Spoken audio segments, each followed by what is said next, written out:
Baik, kita mulai. Bismillahirrahmanirrahim. Assalamualaikum warahmatullahi wabarakatuh. Waalaikumsalam warahmatullahi wabarakatuh. Alhamdulillahilladzi hadana li hadza wa ma kunna linahtadiya laula an hadanallah. Asyhadu an la ilaha illallah wahdah la syarikalah wa asyhadu anna Muhammadan abduhu wa rasuluh la nabiyya wa la rasula ba'd. Allahumma shalli ala Muhammad wa ala ali Muhammad. Alhamdulillah, puji syukur kehadirat Allah Subhanahu wa taala di malam hari yang berbahagia ini kita bisa kembali dipertemukan oleh Allah Subhanahu wa taala melalui Zoom meeting untuk kembali melanjutkan kajian kita bersama ngaji bareng program ngaji kitab yang pada episode ini kita mengkaji kitab Afat Al-Thoriq atau rintangan-rintangan di jalan dakwah karya Dr. Said Muhammad Nuh dibersamai oleh Ustadz Denis Arifandi LCMH. Salawat beserta salam tak lupa kita haturkan kepada junjungan kita Nabi Agung kita Nabi Muhammad Sallallahu Alaihi Wasallam. Semoga kita semua yang hadir saat ini bisa melanjutkan perjuangan dakwah beliau, bisa menjadi bagian anak beliau dan bisa mendapatkan syafaat baginda Rasulullah Sallallahu Alaihi Wasallam. Amin ya rabbal alamin. Bagaimana kabarnya Bapak-bapak, Ibu-ibu, ikhwan akhwat sekalian? Semoga Bapak-bapak, Ibu-ibu, ikhwan akhwat sekalian dimanapun berada dalam keadaan sehat tanpa kurang suatu apa. Mengingatkan kembali bahwa setiap Sabtu malam, insya Allah kita akan ada kajian bersama ngaji bareng dibersamai oleh Ustadz Denis Arifandi Pakisati LCMH. Bapak-bapak, Ibu-ibu, ikhwan akhwat sekalian bisa mengajak saudara, kerabat dekat, atau orang-orang yang ada di sekitarnya untuk kembali berkumpul bersama di ngaji bareng. Oke, mumpung kajian ini terselenggara secara online, barangkali bisa mengajak saudara-saudara kita yang jauh berada di sana. Kita menjangkau yang di luar pulau juga, atau bahkan sedang ada di luar negeri, begitu, oke? Baik, insya Allah pada malam hari ini kita akan melanjutkan tema di episode ketiga ini, yaitu kemarin masih membahas berkaitan dengan futur dan poin-poin di dalamnya. Dan insya Allah kita sudah dibersamai oleh Ustadz Denis Arifandi Pakisati yang sudah bersama kita. Bagaimana kabarnya Ustadz Denis? Alhamdulillah Ustaz, sehat. Alhamdulillah sehat. Semoga antum sehat selalu Ustadz Ustaz. Denis di Jogja, kenapa di mana Ustadz? Lagi di depan antum di Jogja Oh Ustaz. iya, Masih kapan di ya? Jogja. Sehat Ustaz ya. Alhamdulillah. Alhamdulillah saya juga. Keluarga sehat selalu Ustaz. Oke, ini musimnya musim sakit nih, Ustadz. Mungkin Cuaca mari ya. mengingatkan Cuaca. jamaah dan juga teman-teman untuk menjaga kesehatan, gitu. Mau berganti musim hujan seperti ini. Jadi Oh, Insya Allah. banyak saudara murid-murid kami di SD itu yang pilek dan seterusnya. Jadi Hmm. mari kita menjaga kesehatan. Baik, mungkin itu Bapak-bapak, Ibu-ibu, Ismail Ahmad. Mari kita mulai ngaji kita pada malam hari ini dengan membaca basmalah bersama-sama. Bismillahirrahmanirrahim. Mari kita Bismillahirrahmanirrahim. siapkan hati kita dan eh, pikiran kita kepada Ustadz Denis kami persilakan. Ya, terima kasih Ustaz Irfan. Bismillahirrahmanirrahim. Alhamdulillahirabbil alamin. Alladzi an'amana bi ni'matil imani wal islam. Asyhadu an la ilaha illallah wahdahu la syarika lah wa asyhadu anna Muhammadan abduhu wa rasuluh. Wassalatu wassalamu ala Rasulillah wa ala alihi wa ashabihi wa man tabi'ahu bi ihsanin ila yaumiddin amma ba'du. Rabbi shrah li sadri wa yassir li amri wahlul 'uqdatam min lisani yafqahu qawli. Rabbi zidni ilma warzuqni fahma. Bapak-bapak, ibu-ibu, para ikhwan dan akhwat sekalian rahimani wa rahimakumullah. Alhamdulillahirabbil alamin.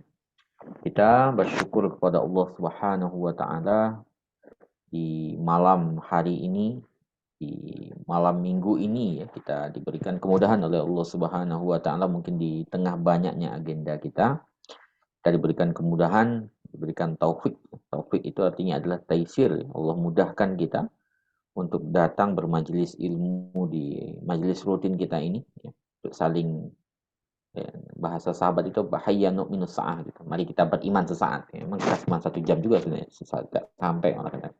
Jadi mari kita beriman, duduk bermajelis sesaat sebentar gitu ya, untuk saling mengingatkan diri kita sebagai bagian dari tawasi bis sabri wa tawasi bil haq, tawasi bis sabri, saling menasehati dalam kebenaran, saling menasehati dengan kesabaran, bagian dari itu agar kita nggak menjadi orang-orang yang merugi. Alhamdulillah kita dimudahkan di malam hari ini.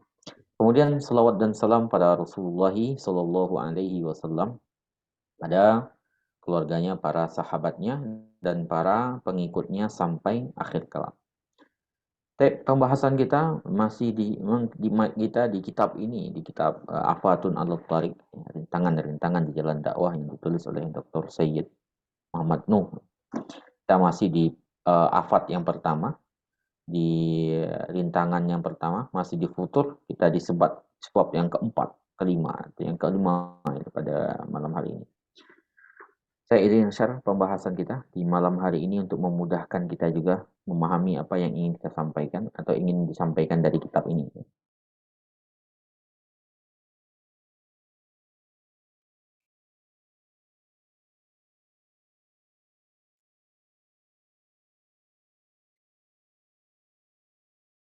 Nah, ini dia pembahasan kita di malam hari ini.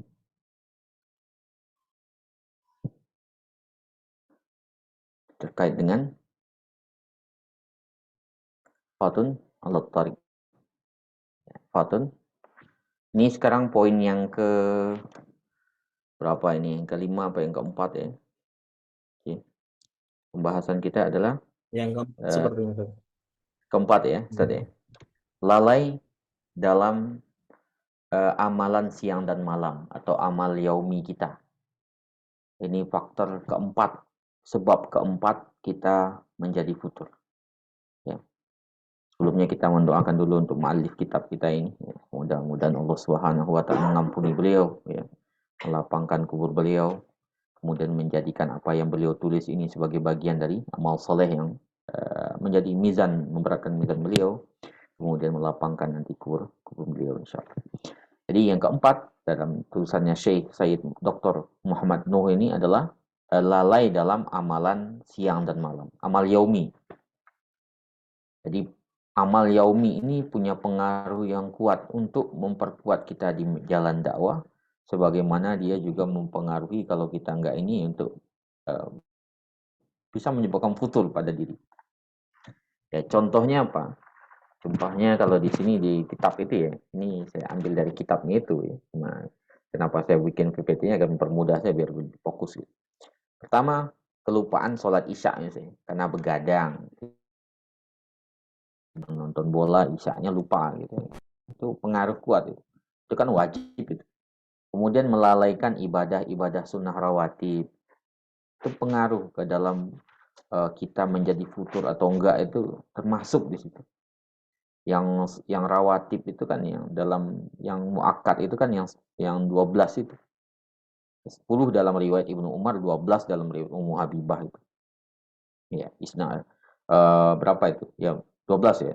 Yang 2 sebelum subuh, 2 atau 4 rakaat qabla zuhur, 2 rakaat ba'da zuhur, kemudian 2 rakaat ba'dal maghrib, 2 rakaat ba'dal isya.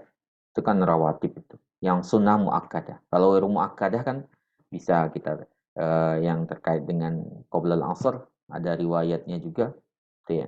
Qoblal maghrib dan qoblal isya itu ada yang muakkadah, tapi kalau yang muakkadah itu yang muakkad itu kan yang itu. Kadang-kadang kan kita terlalaikan juga. Ya itu pengaruh memang.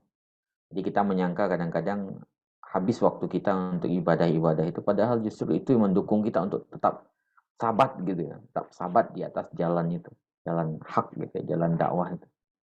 Kemudian meninggalkan qiyamul lail, ya. Kemudian kita nggak merasa berdosa sama sekali, itu kan udah penyakit hati itu. Oke. Qiyamul Lail itu. Ya, Qiyamul Lail dalam artian ya, dari waktu yang terbentang ma ba'dal isya ila qabil fajr itu.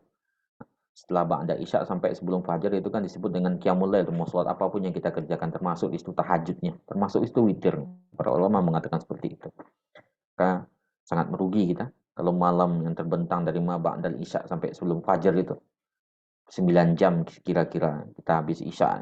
Misalnya habis isya setengah 8, setengah 9, setengah 10, setengah 12, setengah 1, setengah 2, setengah 3, setengah 4, setengah 5, itu ada 8 jam. Kemudian kita ada 2 rakaat, mungkin nggak ada itu, kemudian nggak nyesel lagi, itu tambah parah lagi. Ya.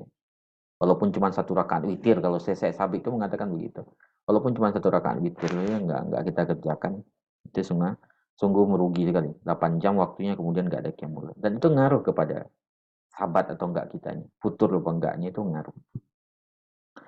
Kemudian sholat duha, 2 rakaat minimal, ya. Bisa 12 sampai 12 rakaat dalam hadis Nabi. Kalau dalam perbuatan Nabi 8 rakaat. Kemudian tilawah Al-Quran.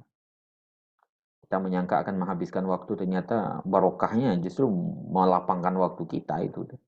Gitu. Kita menyangka kita akan makin habis waktu, ternyata membuat kita semakin sabat justru. Zikir, doa, surat pagi dan sore itu. Gitu. Nah, itu yang dikatakan oleh Ibnu Taimiyah kepada muridnya. Hada ghadai. Ya, ini adalah makanku, sarapan siangku. Ilam atagodda atau sarapanku. Ilam atagodda zahabat kuwati. Kalau aku nggak membaca surat pagi dan sore itu hilang kekuatanku. Hilang kekuatan itu kan males itu nanti itu. Jadi Ibnu Taimiyah itu kan rahasianya di situ. Kata Ibnu Qayyim kan begitu. Rahasia kenapa Ibnu Taimiyah bisa aktif di menulis buku, aktif di keilmuan, aktif di medan perang gitu. Ya, ternyata rahasianya itu beliau bilang. Ya. Pagi itu Ibnu Taimiyah masih di masjid gitu. Kemudian ditunggu sama Ibnu Qayyim. Selesai Ibnu Taimiyah selesai zikirnya, kemudian yang ngadap Ibnu Taimiyah, "Hadza ghadai." Ini sarapanku. Ilam atau ghadda, kalau saya nggak makan sarapannya itu kalau dia nggak melakukan itu, zahabat kuwati, hilang kekuatan saya. Lemah saya seharian itu, kata Ibnu Taimiyah. Itu deh. Itu menyebabkan putus. Kemudian apa lagi? Telat berangkat ke masjid. Nah, ini juga peringatannya buat saya sendiri dan kita semua mungkin. Kadang-kadang kita nunda-nunda, berarti pengaruh kepada futurnya kita. Nah, atau misalnya tidak ikut sholat berjamaah tanpa udzur. Ya, itu ngaruh juga. Jadi kita menyangka waktu kita habis dengan hal-hal seperti itu. Padahal itu sumber kekuatan kita sebagai seorang muslim itu. Ya, ibadah itu. Ibadah itu memberkahi waktu kita. Makanya Rasulullah itu kan sholat itu bagi beliau itu ini ya, istirahat ya. Allah ya Bilal arihni bis shalah. Wahai Bilal, istirahatkan aku dengan sholat. Kenapa istirahat ya? Sholat itu yang kita sangka ketaatan itu bagi beliau itu sumber kekuatannya. Zikir pagi sore yang mungkin kita rasakan menghabiskan waktu kita, kesibukan kita, justru di situ kekuatannya. Kamu yang kita rasa cuman ini ya nggak penting-penting amat. Ya justru di situ. Nah, jadi ibadah-ibadah itu yang kadang-kadang yang kita lalaikan, amal yaumi ya, amal siang malam itu, justru itu pengaruh kepada futur nggak futurnya kita itu, atau sabat atau nggak sabatnya kita di situ. Jadi melalaikan ibadah-ibadah rawatib ya, tadi lah yang muakkad lah yang kita jaga minimal gitu ya, minimal tuh muakkad itu 2 rakaat sebelum subuh, 2 atau 4 rakaat sebelum zuhur, 2 rakaat ba'da zuhur atau 4 rakaat dua lainnya. Kemudian 2 rakaat ba'dal maghrib, 2 rakaat ba'dal isya. Itu yang rawatib itu kita. Yang sunnah muakkad ya. Yang selain itu kan itu baru muakkad itu. Kemudian qiyamul lail. Walaupun cuma 2 rakaat tahajud atau 1 rakaat witir. Salat duha walaupun mungkin 2 rakaat. Gitu. Tilawah Al-Qur'an. Zikir pagi sore, istighfar. Kemudian menjaga azan berkumandang berangkat itu. Kemudian tidak meninggalkan jamaah tanpa uzur. Ya, itu akan mengaruh. Semua kelalaian itu, kata Syekh Sayyid Muhammad Nuh ini, beliau ini rahimahullah ta'ala rahmatun wasi'ah, beliau mengatakan semua itu akan ada efeknya, ada ukubatnya. Efek paling ringannya futur, malas, berat, mau melakukan apapun seharian berat. Atau lebih berat lagi karena menganggap itu remeh terus ya. Ibadah qiyamul lail dianggap remeh, rawatib dianggap remeh, baca Al-Qur'an dianggap remeh, surat dianggap remeh, akhirnya lama-lama bisa jadi terputus dan terhenti. Itulah futur paling berbahaya tuh. Paling tinggi tingkatannya itu.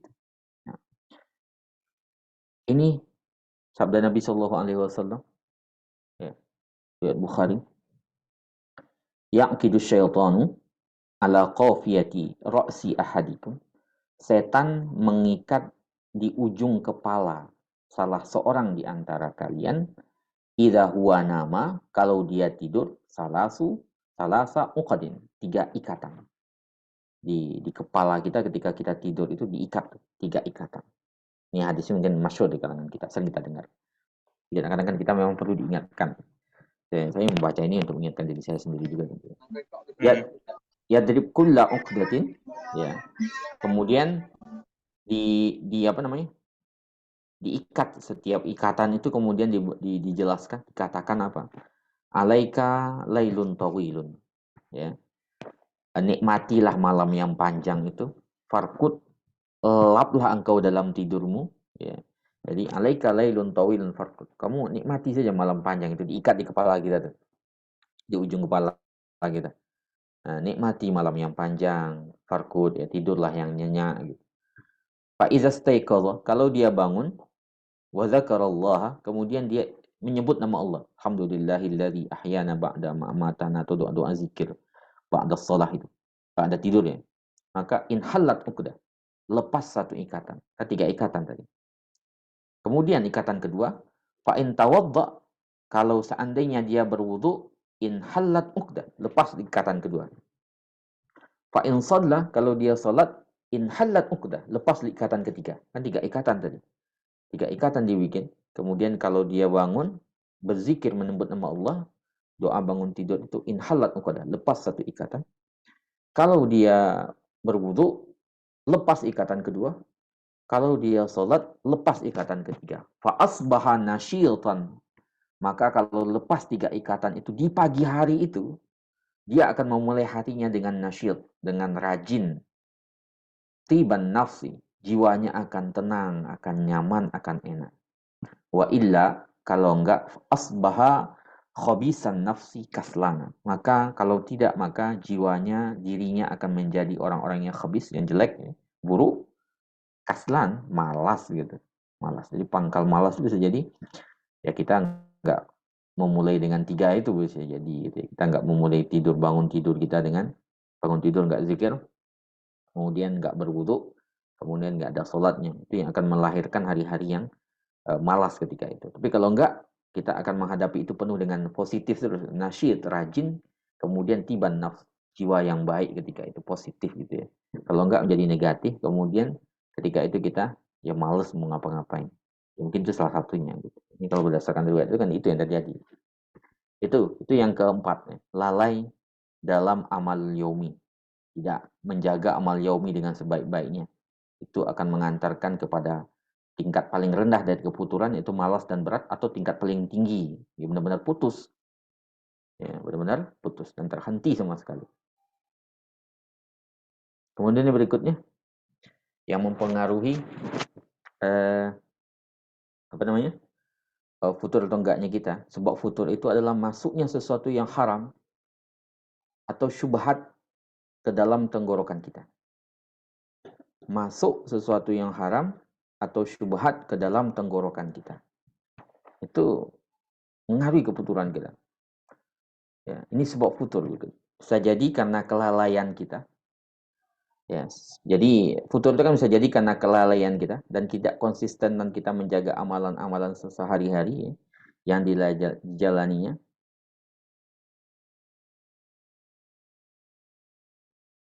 Oh ini dia. Nah bisa jadi karena kelalaiannya atau tidak konsistennya menjaga amalan sehari-hari yang dijalaninya. Bisa jadi karena interaksinya dengan yang dinamakan syubhat. Ini sebab lainnya yang tadi itu. Itu karena tidak konsisten kita menjaga amalan sehari-hari. Itu menyebabkan futur.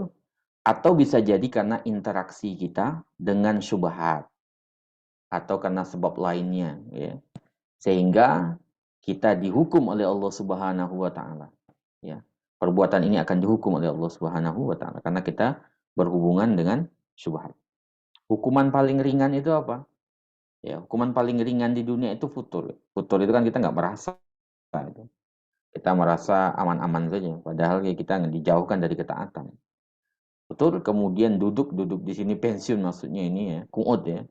Malas untuk mengerjakan amal-amal saleh, minimal akan malas dan merasa berat kemudian tidak mendapatkan kenikmatan dalam qiyam kita atau halawah dalam munajat kita. Itu karena masuknya sesuatu yang haram itu. Jadi efeknya apa? Futur.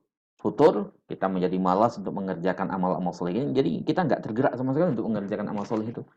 Mau qiyamul lail berat, itu masuk syubhat di situ. Atau haram sekalian gitu ya. Atau mungkin haram dan jadi malas gitu ya.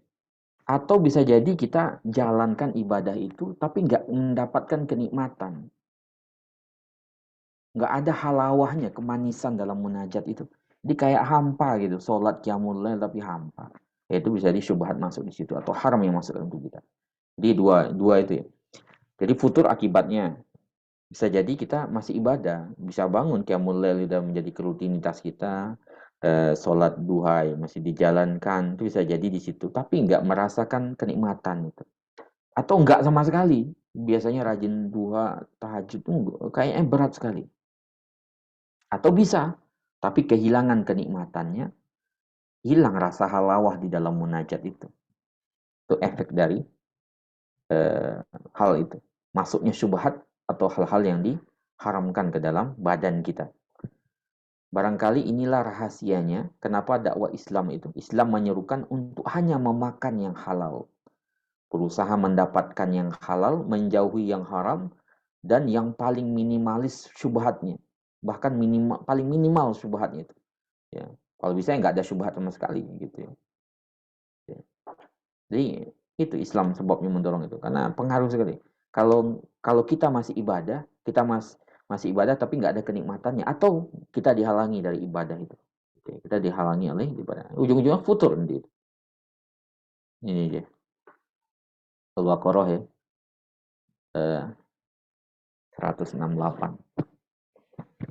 Ya ayyuhalladzina amanu, wahai orang-orang yang ya ayyuhan nasu, wahai sekalian manusia, kulu mimma fil ardi halalan thayyiban. Makanlah apa saja yang ada di muka bumi yang halal lagi baik. Wala tattabi'u khutuwatis syaitan. Jangan kalian ikuti langkah-langkah syaitan. Innahu lakum aduwwum mubin. Kenapa? Karena dia adalah musuh yang nyata bagi kalian. Ini kan disuruh untuk makan yang halal dan thayyib tuh. Jangan makan punyanya jangan ikuti langkahnya setan yang menyuruh kita untuk memakan yang haram. Ya, jangankan haram yang syubhat, jangankan yang haram, yang syubhat itu kita jauhi gitu. Karena pengaruh kepada kita. Dia menggoda kita makan syubhat, kemudian kita jauh dari Allah Ta'ala, kita terhalang dari ibadah, atau ibadah kita bisa lakukan tapi kehilangan kenikmatan sehingga hampa ibadah itu. Ini juga dalam surat An-Nahl ayat 114 itu. Fakulu mimma razaqakumullahu halalan thayyiban. Dan makanlah dari apa yang Allah rezekikan kepada kalian halal lagi baik. Washkuru ni'matallahi, syukurilah nikmat Allah in kuntum iyyahu ta'budun. Kalau kalian kepadanya beribadah, ya. Jadi kita disuruh halalan thayyib, makan yang halal lagi baik. Halal lagi baik. Kemudian diperintahkan ibadah setelah itu, tapi makan yang halal dan baik. Kemudian ini Al-Mu'minun 51 itu. Ya ayyuhar rusul, wahai sekalian rusul, para rasul, kulu minat thayyibati, makanlah yang baik-baik, wa'malu salihah, dan beramal salehlah. Makan yang baik-baik lagi. Inni bima ta'maluna alim. Gak ada yang luput dari aku, kata Allah. Aku maha tahu segala sesuatu. Kalian makan yang buruk dari mana asalnya, Allah tahu. Maka kita diperintahkan makan yang baik-baik, kemudian beramal saleh. Ya. Kemudian beramal saleh. Itu yang kita diperintahkan untuk melakukannya. Kemudian hadis Nabi Shallallahu Alaihi Wasallam. Ini riwayat dimuat oleh Imam Al-Asbahani dalam Hilyatul Auliya, Suyuti dalam kitab Darul Al-Hindi dalam Kanzul Umal, dari sematkan kepada Abdul bin Humaid, Ibnu Jaril, dan Ibnu Merdawi. Nabi Shallallahu Alaihi Wasallam mengatakan, kullu jasadin, semua tubuh, nabata min suhtin, yang tumbuh dari yang haram, fannaru aula bihi, maka neraka lebih utama baginya. Jadi kullu jasadin, semua tubuh, semua bagian dari jasad kita ini yang nabata min suhtin, yang tumbuh dari yang haram, fannaru aulabi, maka neraka yang lebih layak bagi dirinya. Ya, daging kita tumbuh dari yang haram, ya, neraka. Dalam riwayat lainnya dijelaskan, Bukhari ya, dalam sahih, al-halalu bayyin, yang halal itu sudah jelas, wal haramu bayyin, yang haram itu juga sudah jelas, wa bainahuma, di antara keduanya, antara halal dan haram itu ada umurun mushtabihatun, perkara-perkara syubhat. Faman taroka ma yashtabihu alaihi minal ism, ya, siapa yang meninggalkan sesuatu yang syubhat baginya mengandung dosa, siapa yang meninggalkan sesuatu yang syubhat baginya ada dosa di situ, kana limastabana atr, maka dia akan lebih meninggalkan yang jelas-jelas haram. Jadi orang yang meninggalkan syubhat, yang dia merasa di situ ada syubhatnya, ada dosanya, maka mestinya dia akan lebih meninggalkan yang jelas-jelas haram. Wa man yajtara'a ala ma yashukku fihi ilal ism, orang yang berani masuk ke wilayah syubhat yang ada dosa di situ, yang ada keraguan itu, au syaka an yuwaqi mastabana, dia dikhawatirkan orang itu ya biasa saja, berarti dia masuk ke dalam sesuatu yang jelas-jelas haram, ya. Jadi orang yang terbiasa menjaga dirinya dari syubhat itu untuk hal-hal yang jelas haram itu akan lebih menjaga diri lagi. Tapi orang yang main libas saja syubhat itu, maka dia dikhawatirkan untuk hal-hal yang jelas haram juga dilibas sama dia tuh. Gitu. Wal ma'asi himallah, himallahi. Bahwasanya maksiat-maksiat itu adalah batasan-batasan yang Allah tetapkan. Mayyarta haulal hima, siapa yang mengembala di sekitar wilayah terlarang, yushik atau yushaku, dia keragui ayyuwaqi'ahu, dia masuk di situ. Ya, dia masuk di situ. Kita mengembala di sekitar yang diharamkan, yang dia khawatirkan masuk ke wilayah haram itu. Nah, makanya tadi syubhat itu dihindari. Jadi orang yang menjaga dirinya dari syubhat, ya pasti untuk yang lebih yang jelas-jelas haram dia akan jauh. Tapi orang yang main labrak saja pas syubhat, kemungkinan dia dikhawatirkan yang haram juga dilabrak sama dia. Itu kalau dalam hadis Bukhari, dalam As-Sahih. Kemudian Muslim juga dalam Sahih. Ini juga hadis Nabi Shallallahu Alaihi Wasallam. Juga Turmuzi. Da' ma yaribuka ila ma la yaribuka. Tinggalkan apa yang meraguimu kepada apa yang tidak meraguimu. Kalau ragu-ragu pindah ke yakin gitu kan. Kalau ragu-ragu masalah kehalalan apanya, ada syubhat di situ, pindah kepada yang yakin. Karena syubhat itu dikhawatirkan ya masuk di situ ke dalam ke hal-hal yang diharamkan. Kayak Nabi Muhammad SAW melaziminya, ini ada riwayat ya menceritakan. Ketika Nabi SAW suatu hari mendapati kurma di jalan, di suatu jalan ini bukan halal, jalan. Ya. Kemudian beliau nggak mau makan kurma itu ya. Dapat di jalan nggak mau makan. Apa kata beliau?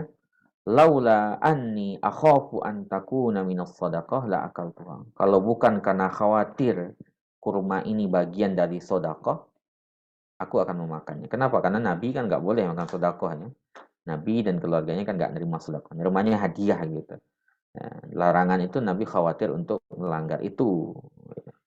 Kayak Nabi kalau bukan karena khawatir dari sedekah, tadi kan karena kekhawatiran untuk masuk ke dalam hal yang terlarang itu yang ditinggalkan oleh Nabi. Nabi benar-benar menjaga aturan yang ditetapkan oleh Allah Subhanahu wa taala, termasuk kekhususan kepada Nabi dan keluarganya. Ini dia.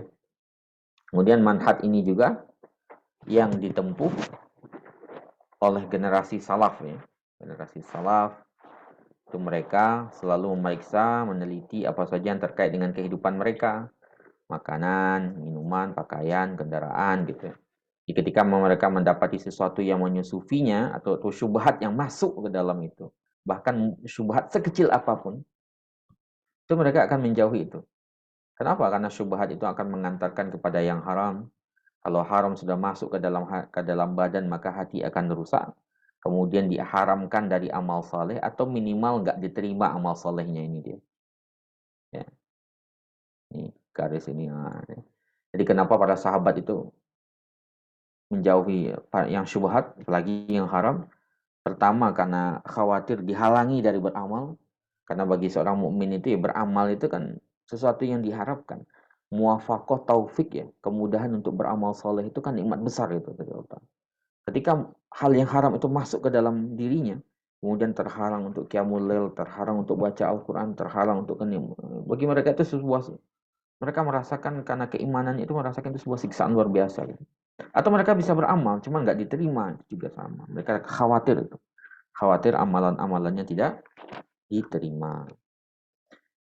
Ini ada riwayat dari Al-Bukhari dalam sahihnya, menceritakan dari Aisyah radhiyallahu anha, ini tentang Abu Bakar. Abu Bakar, gimana waroknya Abu Bakar terkait dengan hal-hal yang haram itu. Ini kana li Abi Bakrin As-Siddiq radhiyallahu anhu. Abu Bakar As-Siddiq radhiyallahu anhu itu memiliki seorang budak, gulam, ya.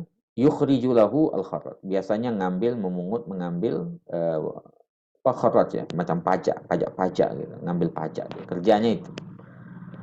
Ya, atau pembantu di sini, bukan budak, itu pembantu. Faja'a fi yaumin, kemudian suatu hari, faja'a bi yaumin bi syai'in, dia membawa sesuatu kepada Abu Bakar. Nah, ini ada mengatakan korma, bawa makanan lah intinya, sesuatu. Kemudian fa'akala minhu Abu Bakar, kemudian karena dibawa sama budaknya ini, sama pembantunya ini ya, anak ini, kemudian dimakan sama Abu Bakar. Maka ketika dimakan sama Abu Bakar tuh, gulam tadi berkata, atadrimahu, apakah engkau tahu apa yang engkau makan itu, wahai Abu Bakar, wahai Amirul Mukminin, ya, ini ya, wahai Khalifah, kan? Abu Bakar Khalifah. Apakah engkau tahu apa ini? Kemudian Abu Bakar mengatakan, apa yang engkau bawa ini? Apa memang ini gitu ya? Kan ini makanan gitu, korma gitu. Kemudian dikatakan makanan ya. Nah, dikatakan oleh gulam tadi, kuntu takahantu li insanin fil jahiliyah. Dulu aku berdukun, pura-pura berdukun. Ya, berdukun, aku berdukun untuk seseorang di zaman jahiliyah, kata gulam tadi, pembantunya tadi itu. Dia mengatakan dulu tuh aku berdukun di zaman jahiliyah untuk orang-orang gitu. Wa ma uhsinul kahana, padahal aku nggak bisa berdukun. Ya. Illa anni khada'tuhu. Saya cuman menipu saja. Ya. Falakiyani, cuman kebetulan ketika itu ya, apa yang saya sampaikan itu betul, ya, manjur lah kira-kira gitu. Mujarab gitu ya. Nah, apa yang disampaikan itu. Fa'atani bidzalika hadzalladzi akalta minhu. Kemudian gara-gara apa yang saya sampaikan itu benar, dia ngasih saya korma ini. Dia ngasih saya makanan ini ya, yang kau makan itu. Ya. Kemudian fa'adkhala Abu Bakar yadahu. Kemudian Abu Bakar masukkan tangannya itu ke mulutnya itu, dimasukkan ke mulutnya. Faqa'a kulla syai'in akalahu. Maka dia memuntahkan semua yang sudah dimakannya itu. Itu kira-kira gambaran waroknya Abu Bakar As-Siddiq radhiyallahu anhu dari hal-hal yang syubhat atau lagi haram gitu ya. Jadi ya, gulamnya tadi, pembantunya itu berdukun di zaman jahiliyah. Dia nggak ahli dukun. Ya, dukun sendiri kan nggak boleh. Cuman dia ini pura-pura dukun, kemudian ya gara-gara kebetulan dia benar dikasih upah gitu. Nah, upah itu yang dibelikan makanan, kemudian dikasih ke Abu Bakar. Abu Bakar ketika tahu itu digunakan dari hasil berdukun, apalagi menipu juga ya, dukun saja sudah cukup untuk diharamkan, maka dia memasukkan tangannya ke dalam mulutnya, kemudian memuntahkan semua yang ada di dalam perutnya, biar nggak ada yang haram menjadi dagingnya nanti. Itulah waroknya Abu Bakar radhiyallahu anhu, sebagaimana diceritakan oleh Aisyah radhiyallahu. Kemudian berikutnya yang menyebabkan futur adalah aktivis Muslim mencukupkan diri dengan satu sisi saja. Islam itu kan kafah ya. Sering kita sebut dengan kamil mutakamil, itu komprehensif itu. Cuman dia mencukupkan diri dengan satu sisi saja. Sibuk di sisi itu, mengabaikan sisi yang lainnya. Itu juga nanti ujung-ujungnya futur itu. Ya. Jadi ketika seorang aktivis Islam menyibukkan diri dengan satu bagian ajaran Islam saja, atau menjadikan citanya hanya syiar-syiar agama sih. Syiar-syiar aja. kemudian hanya mencukupkan diri dengan perbuatan baik dan menjaga etika sosial semata. Ya, cuman dalam amal sosial gitu. Sibuk membantu ini, membantu itu, kemudian mengabaikan sisi lainnya gitu ya. Ya, kemudian memejamkan mata dari selainnya, maka orang seperti ini dan semisalnya akan datang kepada mereka suatu masa ketika itu mereka akan ditimpa futur, lama-lama bosan juga.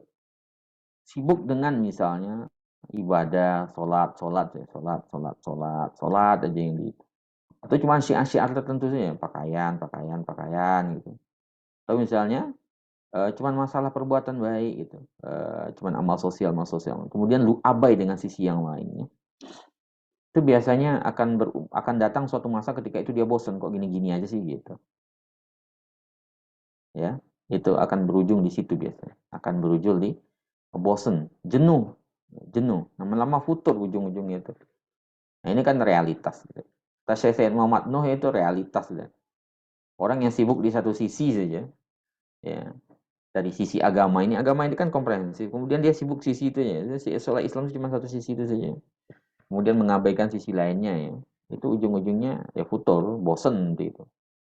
Ya, agama Allah itu kan ditetapkan memang Allah membuatnya itu mencakup segala sisi kehidupan. Sehingga orang yang mencukupkan diri dengan sebagiannya, ya, kemudian mengabaikan sisi yang lainnya, ya, maka ya dia sendiri yang akan berujung di situ. Nanti akan sampai ketika dia sampai di puncaknya, sampai di puncak amalnya, dia sudah ya, semuanya kayaknya sudah selesai lah dengan dirinya dan satu sisi bidang itu. Biasanya dia akan bertanya apa lagi setelahnya, gitu ya. Kemudian nggak ada mendapatkan jawabannya, malas setelah itu, lemah, kemudian kasal, malas, jenuh, bosan, putur lama-lama.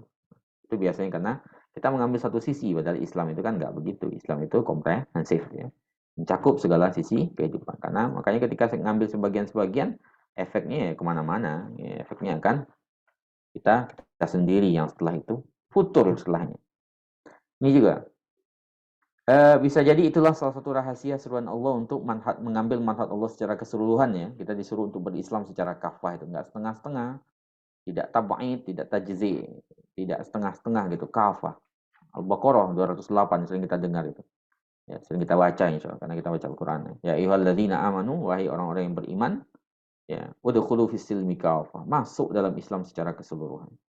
Kenapa keseluruhan? Ya, itu tadi juga salah satu hikmah Allah Ta'ala itu. Kalau cuma satu sisi ya kita sendiri yang jemu di situ. Jemu, jenuh, futur ujung.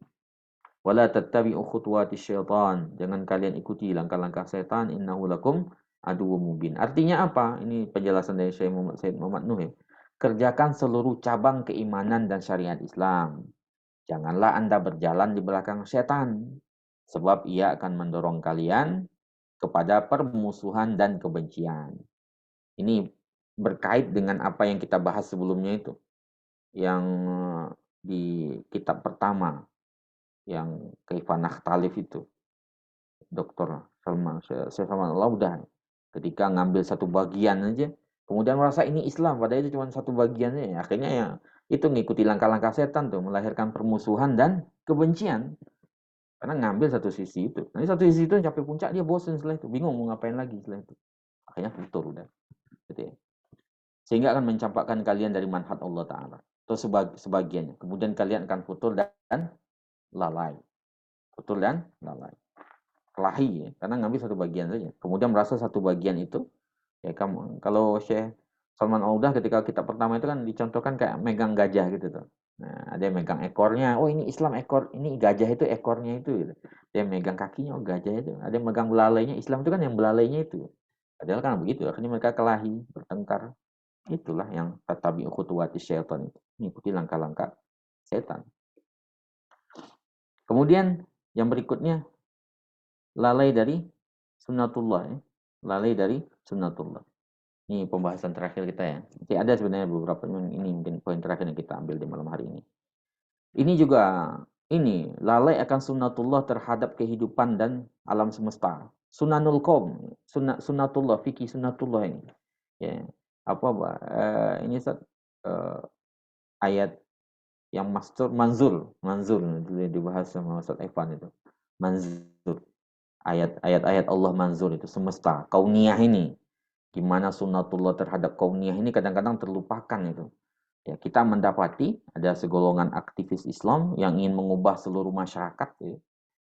Pemikirannya, perasaannya, tradisinya, etikanya, sistemnya, sistem sosial, sistem politik, ekonomi dalam sehari semalam, kan ada juga. Kadang-kadang jiwa muda kan begitu, semangat tinggi pengen berubah langsung sehari semalam gitu. Ya. Dengan metode yang cara lebih dekat kepada al-waham, mitos dan khayal daripada hakikat dan realita. Gitu. Dan ini dilakukan dengan berani karena punya semangat tinggi ya, ada keberanian siap berkorban apapun walaupun mahal, bahkan siap meninggal kan itu demi melakukan perubahan itu. Tidak peduli dengan hasilnya, pokoknya mau apapun itu. Ya, pokoknya selama niatnya lillahi ta'ala, selama tujuannya meninggikan kalimat Allah, tapi nggak memperhatikan sunnatullah, cuman berani saja. Lebih dekat kepada sebenarnya ini ya, nekat gitu, nekat. Nah, kan syaja'ah itu di tengah-tengah tuh. Kalau dalam orang belajar ilmu nafs itu kan di bawah, di tengah-tengah itu kalau kita belajar itu ada, kita pernah dengar itu. Di tengah-tengah itu syaja'ah berani. Di bawah berani itu namanya pengecut al-jubn. Di atas itu namanya tahawur. Tahawur ini berani babi gitu. Ini berani, ini lillahi ta'ala maju aja gitu. Tanpa memikirkan sunatullahnya. Padahal sunatullah itu berlaku terhadap kehidupan dan alam semesta itu. Apa sunatullah? Di antaranya. Kan ada fikih sunatullah sendiri itu. Fikih sunan itu Syekh Ahmad Resuni punya kitab itu. Kitab terkait dengan fikih sunan itu. Ini contoh sunatullah ini yang kadang-kadang terabaikan. Pertama tadarrut, berangsur-angsur. Gak mungkin kita mengubah orang dalam sehari semalam gitu. Itu yang ditegaskan oleh Imam Malik tuh. Ya, Imam Malik ketika ditawarkan kitab Muwatta itu menjadi kitab rujukan semuanya sehingga orang satu mazhab itu kan beliau nolak itu. Apa kata beliau? Mengubah manusia. Naklun nasi ammahum alaihi syadidun wasyakun. Memindahkan orang dari sesuatu yang sudah menjadi kebiasaannya. Itu syadidun wasyak. Syadid berat, syak sulit gitu. Jadi butuh tadarut. Memang sunnatullah itu tadarut itu nggak mungkin ya. Kita sendiri juga pengen merubah diri kita nggak mungkin langsung jadi. Berubah-ubah. Pelan-pelan. Tadarut. Tadarut itu sunnatullah udah itu. Gak kalau kita lawan yang kalah kita sendiri gitu. Kemudian kemenangan itu akan diberikan kepada yang bertakwa. Seluruh kemenangan-kemenangan Islam itu diberikan kepada yang bertakwa. Jumlah sedikit pasukan tapi bertakwa menang. Tapi ketika tidak ada takwa maka kemenangan diberikan kepada yang kuat. Itu kaedahnya itu. Jadi kalau bertakwa yang menang. Kalau nggak ada yang bertakwa, yang menang itu yang kuat. Maka ketika perang Uhud itu kan itu yang lepas itu. Ketika perang Uhud melanggar aturan Allah, takwa lepas, maka yang kuat yang menang ketika itu. Dalam perang-perang gitu juga. Umat Islam itu kan sedikit, selalu sedikit, tapi punya ketakwaan pada Allah Ta'ala dan menang. Jadi ketika ketakwaan hilang, maka yang menang itu adalah yang paling kuat. Itu sunnatullah itu. Itu sunnatullah yang berlaku. Sunnatullah ya. Yang menang itu yang takwa. Kemenangan selalu untuk yang takwa. Ketika yang takwa nggak takwa, nggak ada yang takwa semuanya kayak tukang maksiat semua yang di medan perang itu, maka yang menang itu yang kuat, yang kuat. Siapa yang paling kuat di situ yang menang. Gitu. Kemudian ketiga itu, segala sesuatu ada masanya, tidak bisa dimajukan dan tidak bisa diundur. Ya. Ya, kalau seandainya pun malam ini misalnya ayam berkokok misalnya, apakah matahari sudah terbit? Enggak juga. Ya, sesuatu itu matahari terbitnya udah waktunya gitu. Walaupun kita percepat dengan kokok ayam itu enggak mempan. Ya, nggak mempan dia. Ya, sesuatu ada masanya. Ya bisa dimajukan, maka yang dimintakan dari kita beramalnya bukan hasilnya gitu. Itu sunnatullah itu. Sunnatullah itu kadang-kadang terabaikan. Makanya kata Syed Muhammad Nuh itu ya itu salah satu yang terabaikan. Yang lama-lama nanti akan ini terlalu tinggi ekspektasi di awal, semangat tinggi nggak terkendali, akhirnya lama futur gitu. Jadi jikalau mereka turun ke dunia realitas, kemudian mendapati realitanya tidak sesuai dengan yang mereka harapkan, mereka inginkan, mereka ketahui, maka mereka akan futur. Awal-awalnya semangat banget gitu. Ayo rubah langsung gitu, pengen langsung berubah gitu. Menggunakan hal-hal yang kekerasan atau apa misalnya. Ya lama-lama yang kalah dia sendiri. Sesuatu yang tidak tadarruj itu yang kalah diri sendiri. Karena sunnatullah itu di tadarruj itu. Gitu ya. Tadarruj tersebut. Kemudian malas, mundur-mundur, menunda, bahkan pensiun atau lepas dari dakwah dan meninggalkan dakwah itu. Jadi orang yang ya udah abai aja sama sekali gitu. Allahu a'lam bishawab. Saya cukupkan demikian. Itu masih ada sebenarnya beberapa sebab itu. Ya, sebab, efek atau kemudian solusi nanti dari Syekh Said Muhammad ini baru poin pertama itu di Futur itu. Kita belum selesai ini, udah 3 kali pertemuan Ustaz ya. Masih panjang pembahasan kita. Mudah-mudahan kita diberikan nafas panjang. Kalau kajian kayak gini kan butuh nafas panjang, istiqomah sih. Nafas panjang istiqomah untuk mudah-mudahan menjadi keberkahan buat kita bersama. Saya cukupkan demikian, saya serahkan lagi kepada Ustaz Evan. Assalamualaikum warahmatullahi wabarakatuh. Waalaikumsalam warahmatullahi wabarakatuh. Jazakumullah khairan Ustaz atas penyampaian tadi. Kita melanjutkan penyebab-penyebab futur yang merupakan futur itu menjadi afat yang pertama atau rintangan yang pertama di dalam dakwah. Jadi sudah dijelaskan Ustadz, ada yang keempat yaitu terkait lalai dan dalam amalan, dan juga yang terakhir tadi lalai dalam sunatullah. Nah, tadi juga ada beberapa hal terkait sunatullah yang memang dasarnya itu sunatullah seperti tadarus, berangsur-angsur, kemenangan itu diberikan kepada yang takwa, bukan yang kuat, dan segala sesuatu ada masanya. Seperti kajian ini ya, Ustadz, ya, berangsur-angsur ya, tidak langsung satu buku selesai gitu. Baik, Bapak-bapak, Ibu-ibu sekalian, Ikhwan Akhwat, jika ada yang ingin ditanyakan bisa menyampaikan di angkat tangan atau raise hand ya, menggunakan fitur raise hand, atau bisa menuliskan di kolom chat seperti itu. Eh, Alhamdulillah bergabung bersama kita 52 orang pada malam hari ini. Semoga kita semua istiqomah mengikuti kajian. Ya. Monggo jika ada yang ingin ditanyakan, apakah bisa mengirimkan chat? Insya Allah bisa, ya. Ya, dan jika ada yang ingin ditanyakan juga bisa langsung angkat tangan menggunakan fitur reset. Sembari menunggu jamaah yang lain, saya yang izin bertanya kepada kita. Tadi berkaitan dengan futur yang keempat, penyebab futur keempat adalah lalai dalam amalan. Dijelaskan salah satunya yang menyebab futur adalah hidup di satu sisi saja. Misalkan dalam agama yang komprehensif, mempelajari satu sisi saja. Jika itu akan menyebabkan kebosanan. Nah, bagaimana di zaman sekarang ini Sat, yang profesionalitas nih Sat, linear. Jadi S1 apa, S2 apa, dan itu kan jika dilanjutkan mungkin benar yang disampaikan Ustaz, akan bosan. Tipsnya seperti apa Sat, biar biar tidak bosan? Ya, memang kalau saya Said Muhammad Nuh itu beliau menjelaskan memang salah satu yang menyebabkan futur itu adalah ketika kita konsentrasi di satu sisi Ustaz, kemudian mengabaikan sisi lainnya, terutama dalam masalah dakwah, nanti keilmuan mungkin sisi lainnya Ustaz. Jadi dalam dakwah, misalnya dakwah itu kan ada akidahnya, ada ibadahnya, ada muamalahnya gitu ya. Dan kita konsen di satu sisi saja misalnya. Seperti ngajak ibadah saja, akidahnya diabaikan, ininya diabaikan, nanti pada akhirnya akan mencapai satu titik kita bosan dengan itu sendiri. Itu mengajak saja. Atau mengajak ke satu sisi, misalnya pembahasannya pidana atau negara saja yang dibahas itu. Satu sisi akan begitu. Ya. Kemudian terkait dengan ilmu gitu kan. Selain spesialisasi kan memang kalau ilmu itu kan pembahasan memang harus ada spesialisasinya saja. Tapi kan memang harus di satu sisi bukan berarti jahil atau tidak tahu dengan sisi-sisi lainnya. Kayak antum misalnya ahlinya misalnya dalam bidang taruh misalnya dalam bidang keahlian antum hukum Islam gitu. Kan berarti antum kan nggak tahu sama sekali masalah akidah dan sejenisnya. Tetap ya keahliannya di situ. Karena kalau Imam Syafi'i itu kan memang memerintahkan begitu.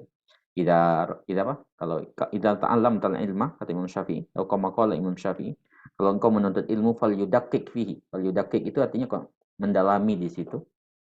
Hatta la tadhi' daqaiquhu, agar enggak engkau kehilangan detail-detailnya. Tapi bukan berarti mengabaikan sisi lainnya gitu Ustaz. Allahu a'lam itu Ustaz. Oke, kira-kira gitu Ustaz. Jazakumullah khairan Ustaz, atas penjelasannya. Sudah ada dua pertanyaan masuk, Ustaz, izin saya bacakan. Yang pertama dari Ana, dari Ana. Bukan saya, Pak. Ana. Ustadz, bila kita bangun menyebut nama Allah, berwudu, sholat duha, zikir, memulai pagi dengan baik, tapi siang masih melakukan hal yang kurang manfaat, misalkan banyak main HP dan lain-lain. Ini indikasi apa ya, Ustadz? Oke, jadi ketika kita menyadari ada kesalahan itu tuh tanda ada indikasi keimanan itu kira-kira gitu untuk Bu Ana.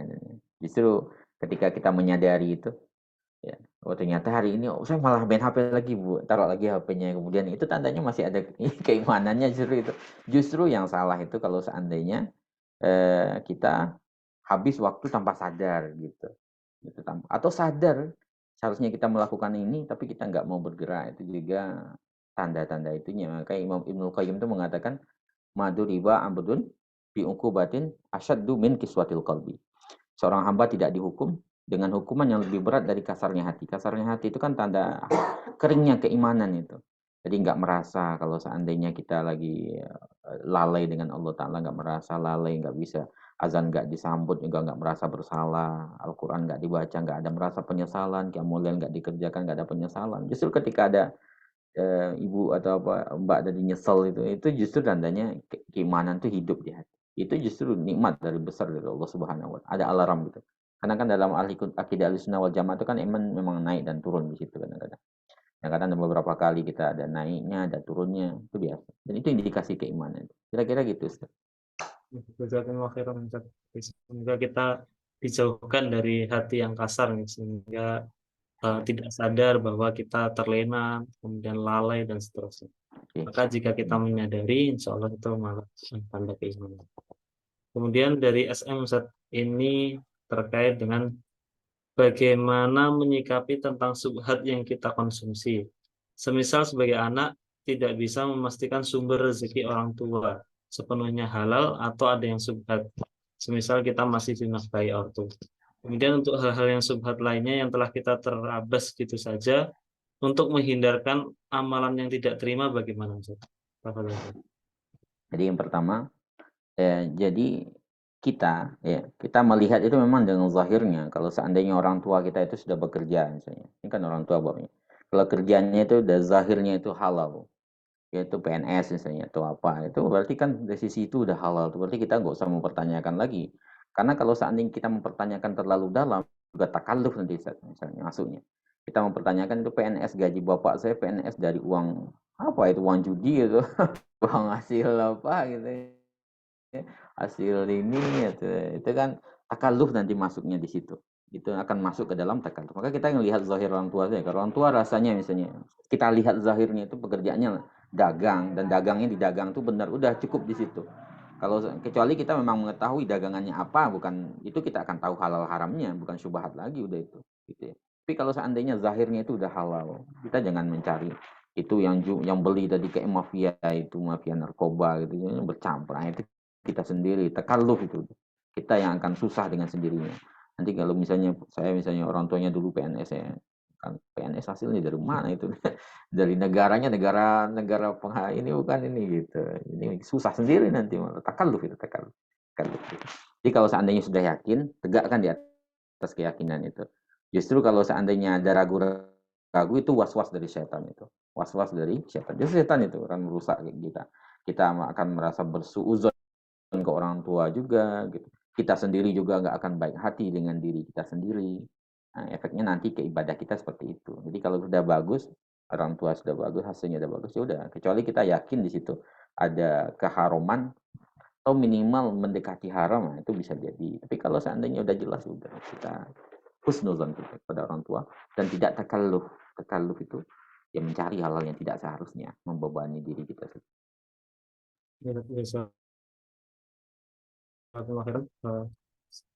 Terkait jawabannya. Monggo Bapak Ibu Ibnu Nahot sekalian, jika sudah tidak ada mungkin kita cukupkan ya untuk sore hari ini. Apakah masih ada? Ustaz, untuk sementara ini Ustaz, ya, kita akan lanjutkan kembali kajian di pekan yang akan datang. Monggo bisa Bapak-bapak, Ibu-ibu Nahot. Oh, mohon maaf nih, yang bagian bawah Ustaz. Yang hal-hal yang menyebabkan amalan menjadi tidak terima itu bagaimana solusinya? Ya kalau seandainya sesuatu yang sudah berlalu kita merabah syubhat ya kita nggak sengaja tidak menghalalkan syubhat itu ya itu kita sudah selesai. Syubhat itu sebenarnya bisa dihadapi dengan ilmu ya, dengan ilmu dan sabar. Para ulama mengatakan begitu. Sesuatu itu kan menjadi syubhat kalau nggak kita ilmui. Kalau sudah ilmui dia cuma menjadi halal kalau nggak haram udah gitu. Nah, makanya kalau syubhat dalam hal syubhat ya kita bertanya kepada ahli ilmu jangan dengan perasaan kita gitu. Tapi kalau seandainya nggak ada tempat bertanya ketika itu kita dalam posisi harus memberikan jawaban segera atau melakukan sesuatu segera, nggak ada tempat bertanya. Ya. Berarti ketika itu kita mempertimbangkan seperti tadi itu menjauhi syubhat lebih utama. Cuman ketika kita sudah mengilmui, oh ini jelas ada ilmunya halal gitu ya. Berarti halal, nggak usah syubhat lagi. Atau ini jelas haram, ya itu nggak ada syubhatnya udah. Gitu. Jadi menghadapi syubhat itu dengan ilmu memang. Maka dengan ilmu itulah tersibaklah seluruh syubhat itu. Makanya kan dalam Al-Quran dikatakan begitu. Yang ada mutasyabihat, tapi yang Allah rasikh fil ilm, yang mendalam ilmunya tahu ini syubhat apa enggak gitu. Jadi menghadapi syubhat itu, dengan ilmu itu. Jadi kalau sesuatu yang sudah berlalu ya sudah selesai udah itu. Ya kita juga nggak sengaja melakukan itu, kecuali sengaja kita udah tahu halal haramnya kemudian kita terabas, itu bukan menerabas yang syubhat lagi. Haram udah gitu. Allahu a'lam bishawab. Baik, Ustaz, jazakumullah khairan atas jawabannya. Semoga kita menambah ilmu, semakin menambah ilmu dan jelas kepada kita mana yang halal dan mana yang haram, dan kita juga bisa menghindari dari yang subhat. Mungkin itu untuk malam hari ini. Jazakumullah khairan Bapak-bapak, Ibu-ibu, ikhwan akhwat sekalian yang insyaallah dirahmati oleh Allah Subhanahu wa taala yang sudah hadir pada malam hari ini. Kita akan melanjutkan kajian ini di pekan yang akan datang insyaallah. Maka mari Bapak-bapak, Ibu-ibu, ikhwan akhwat sekalian bisa membagikan, atau jika ada ilmu yang bisa didapat pada malam hari ini juga bisa disampaikan ulang, baik itu lewat Instagram atau lewat WhatsApp. Dan jangan lupa mungkin tag ngaji bareng atau Ustadz Denis. Mungkin itu untuk malam hari ini. Mari kita tutup kajian kita pada malam hari ini dengan membaca alhamdulillah bersama-sama. Alhamdulillahirabbil alamin, dengan doa kafaratul majelis. Subhanallahumma wa bihamdika nasyhadu an la ilaha illa anta nastaghfiruka wa natubu ilaik. Eh, Terima kasih untuk Ustaz Denis dan teman-teman yang lain. Mohon maaf jika ada kekurangan dan kesalahan. Wassalamualaikum warahmatullahi wabarakatuh. Waalaikumsalam warahmatullahi wabarakatuh. Terima kasih.